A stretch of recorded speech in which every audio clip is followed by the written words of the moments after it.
ఒక ఊరిలో రామయ్య అనే పెద్దవాడు ఉండేవాడు. అతను చిన్నతనం నుండి చాలా కష్టపడి చదువుకుని, పనిచేసి, తన కుటుంబాన్ని బాగుగా నిలబెట్టాడు. గ్రామంలో ఎవరికైనా సమస్య వస్తే, రామయ్య దగ్గరికి వెళ్లి సలహా అడిగేవారు. ఎందుకంటే ఆయన అనుభవం, జ్ఞానం ఎక్కువ. ఒకరోజు గ్రామంలో పెద్ద తగాదా వచ్చింది. ఇద్దరు పొరుగువాళ్లు భూమి విషయంలో గొడవపడుతూ కోర్టు దాకా వెళ్లాలనుకున్నారు.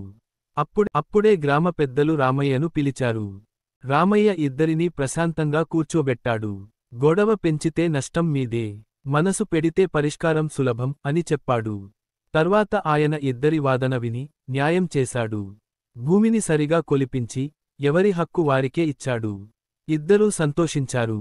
తర్వాత రామయ్య అన్నాడు, గొడవలో గెలిచేవాడు ఎవరూ లేరు, పరిష్కారం చూపేవాడే నిజమైన గెలుపు సాధిస్తాడు. అప్పటి నుండి గ్రామం మొత్తం రామయ్య మాట విని, శాంతిగా జీవించింది.